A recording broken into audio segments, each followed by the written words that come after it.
भारत के ही नहीं बल्कि पूरी दुनिया के इतिहासकार history.com, विकिपीडिया और द टाइम्स ऑफ इंडिया तक दुनिया की सबसे पुरानी सभ्यता मेसोपोटामिया को मानते हैं। पता है क्यों? क्योंकि इसकी शुरुआत हुई थी 4000 बीसी में। ऐसा माना जाता है कि इससे पहले ना तो किसी राजा का शासन था और ना ही किसी ऑर्गेनाइज्ड सोसाइटी की शुरुआत हुई थी। हालांकि तब इंसान तो थे, लेकिन वे सब स्टेबल नहीं थे। उन्हें किसी रूल या रेगुलेशन का नहीं पता था। लेकिन क्या वास्तव में मेसोपोटामिया ही पहली सभ्यता थी? क्या वास्तव में इंसान पहले जंगली हुआ करते थे? उनके पास में कोई सिविलाइजेशन नहीं थी? तो आप जानकर हैरान रह जाओगे कि ऐसा बिल्कुल भी नहीं है, क्योंकि आए दिन इतिहासकारों को कुछ ऐसा मिलता रहता है जिससे वे सोचने पर मजबूर हो जाते हैं कि मेसोपोटामिया नहीं तो फिर कौन सी थी वह सभ्यता जो धरती पर सबसे पहले आई। पूरी कहानी बताएंगे, मगर उसके लिए आपको हमारी वीडियो को एंड तक देखना होगा। तो चलिए शुरू करते हैं। कुछ समय पहले सुमेरिया में सुमेरियन किंग लिस्ट नाम का एक अभिलेख मिला था, जिसमें ऐसे राजाओं के नाम लिखे हैं जिन्होंने सुमेरिया में राज किया था। आप जानकर हैरान रह जाओगे कि ये कोई एक दो नहीं बल्कि हजारों राजाओं के नाम की लिस्ट है। यही नहीं, इसमें उनके रूल का टाइम पीरियड भी लिखा हुआ है। मगर फिर भी इसमें कुछ ऐसा है जो इसे मिथ बना देता है। असल में इसमें लिखे राजाओं के राजकाल का समय कुछ साल नहीं बल्कि हजारों साल का है, जो ह्यूमन के लिए तो पॉसिबल ही नहीं है। यही नहीं, इसमें बताए गए सबसे पुराने राजा का समय तो 2,41,000 साल पहले तक का था। इससे स्पष्ट होता है कि जितना आज समझा जाता है दुनिया में सभ्यताओं का इतिहास उससे कहीं ज्यादा पुराना है। बताते चलें कि यह इकलौता ऐसा सबूत नहीं है। दुनिया भर में ऐसे ना जाने कितने मैन्युस्क्रिप्ट और आर्किटेक्चरल एविडेंस मिले हैं जो मेसोपोटामिया को सबसे पहली सिविलाइजेशन मानने की टाइमलाइन से मेल नहीं खाते। समझ नहीं आता कि आखिर ऐसा क्यों है। मैन्युस्क्रिप्ट्स और आर्कियोलॉजिकल एविडेंस इतने पुराने हैं, तो फिर अभी तक इतनी पुरानी सभ्यता क्यों नहीं खोजी गई? क्या इन एविडेंस में कोई गड़बड़ी है, या फिर वैज्ञानिकों की खोज में कुछ कमी है, या फिर वजह यह है कि वैज्ञानिक ही मानने के लिए तैयार नहीं है कि हमारी धरती पर सभ्यताओं का इतिहास बहुत पुराना है? उसके लिए आपको सिविलाइजेशन के इतिहास की जानकारी होनी चाहिए। मगर सभ्यताओं के इतिहास को जानने से पहले बात करते हैं हमारी एंसेस्टर्स यानी कि पूर्वजों की। दरअसल एंसेस्टर्स ऑफ ह्यूमंस ने धरती पर 28 लाख साल पहले एंट्री ली थी। मगर तब का इंसान आज के इंसान की तरह नहीं हुआ करता था। असल में हमारा इवोल्यूशन होमो सेपियंस से हुआ है, जो धरती पर 3 लाख साल पहले इवॉल्व हुए थे। मगर इसी से गड़बड़ नजर आ जाती है कि जब हमारे पूर्वज 28 लाख साल पहले से धरती पर रह रहे थे, तो मेसोपोटामिया जो 6000 साल पहले स्थापित हुआ था, तब ऐसा क्या हुआ था कि मेसोपोटामिया को सबसे पहली सभ्यता माना जाता है? एक्चुअल में इंसानों का इवोल्यूशन धीरे धीरे हुआ है, और इंसानों की बस्ती को सभ्यता यूं ही नहीं कहा जा सकता, क्योंकि सभ्यता का आधार होती है सोशल स्ट्रक्चर एंड नॉलेज का डेवलपमेंट होना।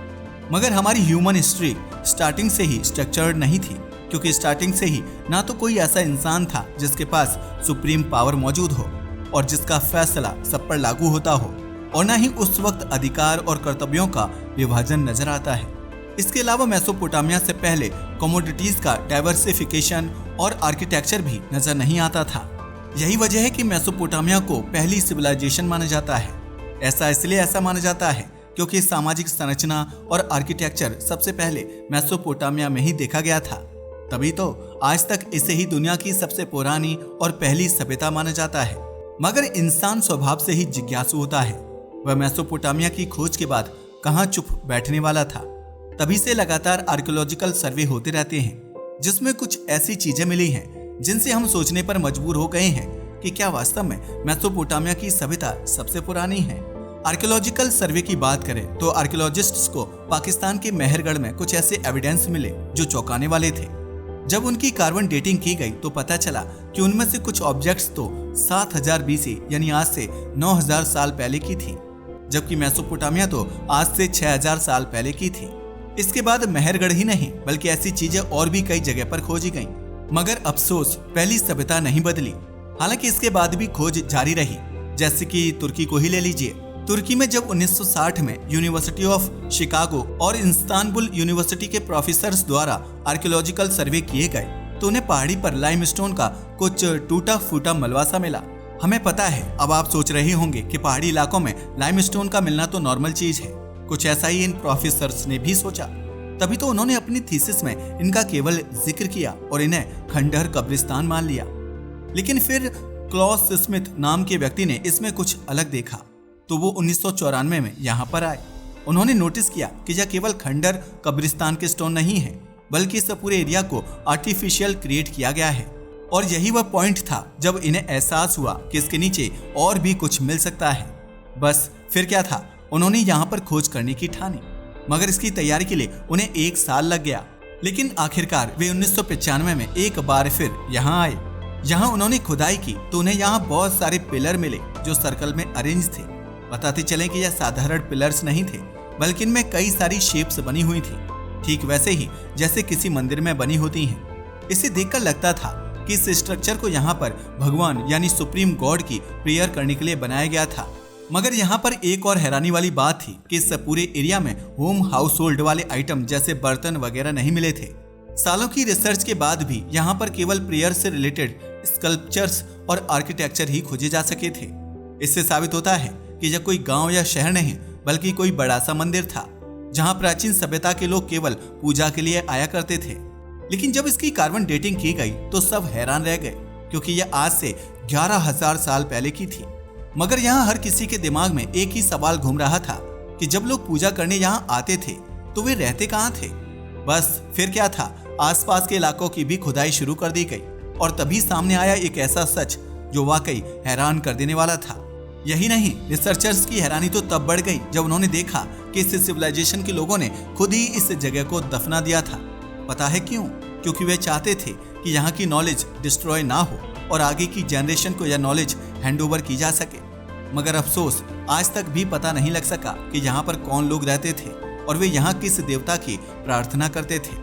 मगर अब इसके बाद तुर्की में और भी ज्यादा रिसर्च की जाने लगी, जिसकी वजह से उन्हें कुछ ऐसा मिला जो अद्भुत था।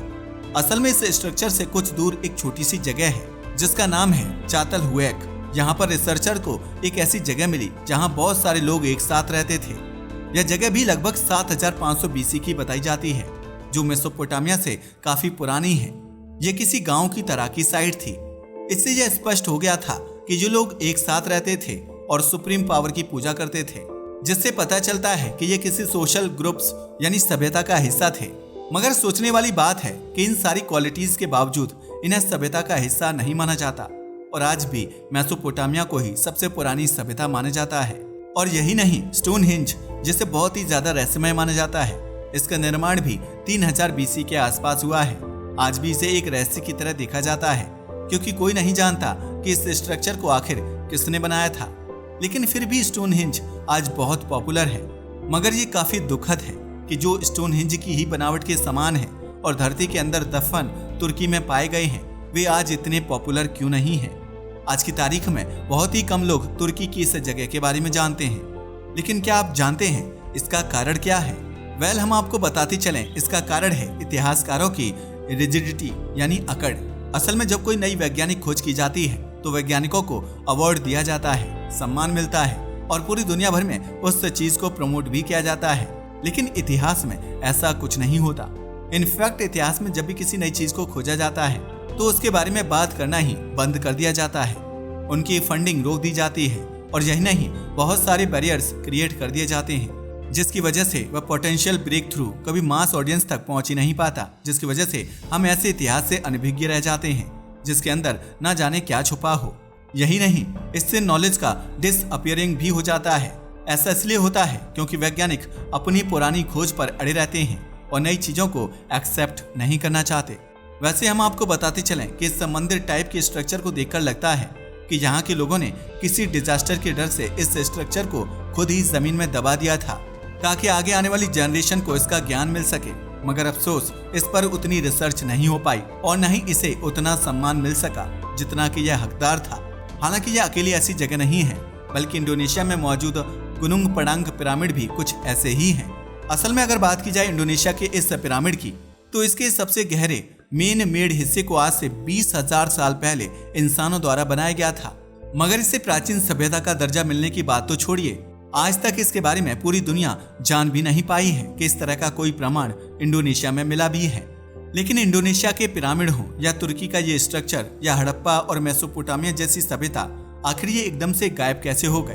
तो इसके लिए हर जगह केवल एक ही जवाब मिलता है, फिर चाहे आप माइथोलॉजी, साइंस या फिर आर्कियोलॉजी के ही प्रमाण क्यों ना ले लीजिए। इसका जवाब है बाढ़ का आना। वैसे बाढ़ की थोड़ी बहुत बात तो आपने हड़प्पा सभ्यता के नष्ट होने में भी जरूर सुनी होगी। कहा जाता कि हड़प्पा सभ्यता के नष्ट होने के लिए बाढ़ ही जिम्मेदार थी।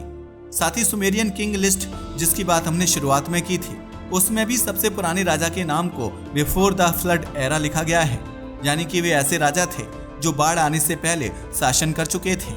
लेकिन फिर एक बाढ़ आई और सब कुछ खत्म हो गया। हालांकि फिर से साम्राज्य की शुरुआत हुई और नए राजा बने। लेकिन यहाँ पर कुछ ऐसा लिखा गया है जो काफी चौंकाने वाला था। असल में लिखा गया है कि जो राजा बाढ़ से पहले राज किया करते थे, उनका शासनकाल 2200 से 28,800 सालों के बीच का था। यानी कि राजा इतने लंबे समय तक राज किया करते थे। लेकिन यह कैसे संभव हो सकता है कि कोई इंसान इतने दिनों तक जीवित रह सके, जबकि आज के समय में हमारे आसपास औसत आयु 70 से 80 साल के बीच ही मौजूद है और यहाँ पर 100 साल के लोग बहुत ही कम नजर आते हैं। तो फिर इतने साल तक आखिर कोई इंसान जीवित कैसे रह सकता है? हालांकि आप जानकर हैरान रह जाओगे कि बाढ़ के बाद वाले राजाओं में से किसी का भी इतना लंबा कार्यकाल नहीं था। साथ ही इसमें यह भी लिखा गया है कि जब शुरुआत में यानी बाढ़ से पहले राजा स्वर्ग से उतरकर धरती पर राज करने आए तो वे एक प्राचीन सुमेरियन शहर में गए। और आप जानकर हैरान रह जाओगे कि चाहे वह हिंदू ग्रंथ हो, इस्लामी, क्रिश्चियन या फिर किसी भी धर्म के हों, हर एक माइथोलॉजी में स्वर्ग को स्पेस या आउटर स्पेस ही कहा जाता है। अब आप बैकुंठ धाम को ही ले लीजिए, यह भी स्पेस में ही बताया गया है। इससे इंसान सोचने पर मजबूर हो जाता है कि क्या वास्तव में पहले धरती पर इतने इंटेलेक्चुअल लोग रहा करते थे जो हजारों साल तक राज करते थे। मगर फिर कुछ ऐसा हुआ कि जब वे धरती को छोड़कर स्वर्ग गए तो उनके अस्तित्व को मिटाने के लिए इतनी बड़ी बाढ़ आई और सब कुछ खत्म हो गया। ठीक वैसे ही जैसे भगवान श्री कृष्ण के स्वर्ग जाने के बाद द्वारका समुद्र में समा गई थी। लेकिन इसके बारे में कुछ भी नहीं कहा जा सकता, क्योंकि हो सकता है कि इसका सच भी बाढ़ में ही बह गया हो। लेकिन हाँ, इतना जरूर कहा जा सकता है कि यह इकलौता एविडेंस नहीं है, बल्कि ऐसे बहुत सारे एविडेंस हैं। इनफैक्ट साइंस में भी कई बार बताया जाता है कि धरती पर हिमयुग यानी आइस एज आती रहती है और फिर जब बर्फ पिघलती है तो बाढ़ आती है और फिर से जीवन रफ्तार पकड़ता है। धरती पर ऐसे 5 हिमयुग आ चुके हैं। लेकिन अगर बात की जाए सनातन धर्म के ग्रंथों की, तो उसके हिसाब से धरती पर 4 युग केवल एक बार नहीं आते, बल्कि चतुर्युग कहा जाने वाला साइकिल रिपीट होता रहता है। ऐसा माना जाता है कि यह सब इसलिए होता है क्योंकि कलयुग में अधर्म बढ़ जाता है, फिर सब कुछ नष्ट कर दिया जाता है और सतयुग से शुरुआत होती है, ताकि कालचक्र और चारों युग फिर से शुरू हो सकें। अगर बात की जाए वेदों की, तो यह पूरी दुनिया एक कल्प तक चलेगी और एक कल्प में लगभग 14 मनवंतर आते हैं, जिनमें से हर मनवंतर में केवल 71 चतुर्युग साइकिल चलते हैं। वैसे इसे आपस में मल्टीप्लाई करें तो धरती पर लगभग 994 चतुर्युग चलेंगे, जिनके बीच में मनवंतर संध्या भी आती है। फिलहाल हम 7वें मनवंतर यानी कलयुग में चल रहे हैं। इस युग के खत्म होने के बाद नया युग शुरू होगा। वैसे हम आपको बताते चलें कि एक कल्प लगभग 4.32 बिलियन सालों तक चलता है। इससे स्पष्ट होता है कि जिन्हें केवल माइथोलॉजी समझा जाता है, उनके वास्तविक होने के प्रमाण दुनिया के अलग अलग हिस्सों में मिलते हैं। मगर यह बहुत ही अफसोस की बात है कि उन पर ना तो इतना गौर किया जा रहा है और न ही उन्हें वास्तविक इतिहास होने का दर्जा मिल पा रहा है।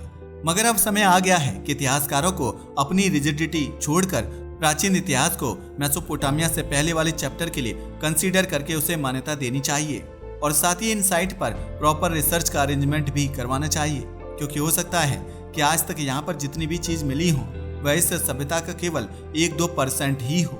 साथ ही ये भी हो सकता है कि इसके आगे कोई ऐसी जानकारी भी मिल जाए जिससे प्राचीन टेक्नोलॉजी के बारे में पता लग सके, जिससे इंसान को उस एनर्जी के सोर्स की भी जानकारी मिल जाए, जिसके थ्रू इन सभ्यताओं के लोग बड़े से बड़े पत्थरों को एक स्थान से दूसरे स्थान पर न केवल उठाकर ले जाते थे, बल्कि उनसे स्ट्रक्चर भी खड़ा कर देते थे।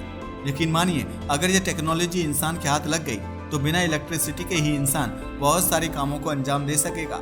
मगर इसके लिए इन्हें प्राचीन सभ्यता डिक्लेयर करना जरूरी है, क्योंकि मेसोपोटामिया सिविलाइजेशन को वर्ल्ड की सबसे पुरानी सिविलाइजेशन मानी जाती है। लेकिन इससे भी पुरानी कुछ सिविलाइजेशन यहाँ मौजूद थी, जैसे जेरिको सिविलाइजेशन। जेरिको को वर्ल्ड के सबसे पुराने कॉन्टिन्यूसली इनहेबिटेड शहरों में से एक माना जाता है। ये सिविलाइजेशन लगभग 9000 ईसा पूर्व की है और ये करंट पैलेस्टाइन टेरिटरीज में लोकेटेड थी। इसके अलावा चातल हुआ की तो हम बात कर ही चुके हैं। ये लगभग 7500 BC में तुर्की में लोकेटेड एक प्रमुख नियोलिथिक सेटलमेंट थी। यहाँ के लोग एग्रीकल्चर, एनिमल हस्बेंड्री और अदर इकोनॉमिक एक्टिविटीज में लगे हुए थे। इनके अलावा नाट्यूफिन कल्चर सिविलाइजेशन लगभग 12,500 से 9,500 बीसी के बीच की है, जो कि वर्तमान इजराइल और लेबनान में पाई गई थी।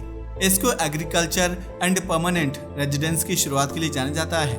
ये सिविलाइजेशन मेसोपोटामिया से भी बहुत पुरानी मानी जाती है और मानव इतिहास के विकास में महत्वपूर्ण भूमिका निभाती है। मगर यह अफसोस की बात है कि इन्हें आज तक प्राचीन सभ्यता का दर्जा नहीं मिल पाया है।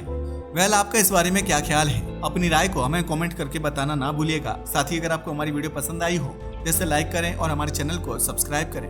धन्यवाद।